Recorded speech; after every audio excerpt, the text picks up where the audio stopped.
தேங்காய் அந்த 2 சில்லு அளவுக்கு போதும், இதுக்கு மேலே வேண்டாம். ரொம்ப தேங்காய் ஊற்றினா குழம்பு டேஸ்ட் இருக்காது. மசாலாலாம் கொதிச்சிட்ருக்கு. இப்போ தேங்காய் ஊற்றிடலாம்.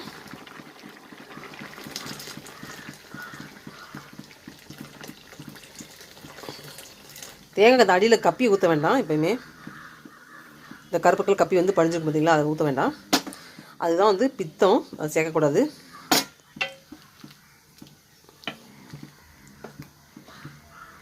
இது கொதிச்சோடனே நெத்தலி மீனை வந்து ஆட் பண்ணிடலாம். நெத்தோலி ஃபிஷ் சூப் ஓரளவுக்கு ரெடி ஆகிடுச்சு. இந்த கிரேவி கொதிச்சிச்சுன்னா இந்த நெத்தலி மீன் அதில் ஆட் பண்ணிவிட்டு சீக்கிரம் ஒரு கொதியில் வந்துடும். அதுக்காண்டி ஒரு கொதியில் ஆஃப் பண்ணக்கூடாது. எந்த மீன் சமைக்கும் போது வந்து ஒரு கொதிலையோ 2 கொதில் ஆஃப் பண்ணணும். இல்லை அது கொதிச்சதுக்கப்புறம் தான் ஒரு 10 நிமிஷமாக குழம்பு வந்து கொதிக்கணும். அதுக்கப்புறம் தான் ஆஃப் பண்ணணும். ஏன்னா உள்ளே வந்து வேகாமல் இருக்கும். ரொம்ப கெட்ட பாக்டீரியா உருவாக்கக்கூடும். அதனால் வந்து உடம்பு கெடுதி. நல்லா கொதிக்க விட்டு வேக விட்டு ஆஃப் பண்ணணும். மீன் குழம்பு போட்ட உடனே நம்ம ஆஃப் பண்ணவே கூடாது. நல்லா வெந்ததுக்கப்புறம் தான் ஆஃப் பண்ணணும். ஒரு 10 நிமிஷம் குழம்பு கொதிக்கணும் மீன் போட்டதுக்கப்புறம். அதுக்கப்புறம் தான் வந்து குழம்பு ஆஃப் பண்ணணும்.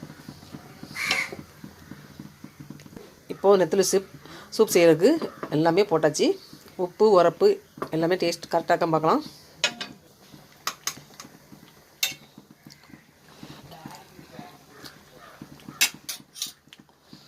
காரம் தான் கொஞ்சம் அதிகமாக தெரியுது. ஒரு 1.5 ஸ்பூன் குழம்பு மிளகாய் குறைச்சிக்கலாம். மீன் சேர்த்தனா சரியாக இருக்கும்னு நினைக்கிறேன்.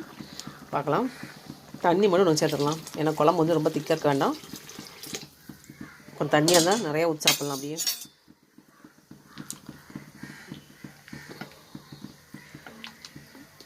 இது எங்கள் அம்மா வைக்கிற சூப்பாக்கும் எங்கள் அம்மாக்கிட்ட கற்றுக்கிட்டு தான். எங்கள் அம்மாவுக்கு எந்த குழம்பும் எதுவுமே காரமே சேர்க்க மாட்டாங்க. அதனால் வந்து அப்படியே செஞ்சு பழகிட்டாங்களா. எங்கள் அம்மா வைக்கிற அந்த மாதிரி சாப்பிட்டு பழகிட்டு அந்த டேஸ்ட் பிடிக்கும். அதே மாதிரி தான் வந்து நான் இப்போ செஞ்சு கட்டிகிட்ருக்கேன். காரம் மட்டும் கொஞ்சம் குறைச்சிக்கலாமோ தோணுது. சூப்பராக கொதிக்குது. இப்போ மீனை சேர்த்துடலாம்.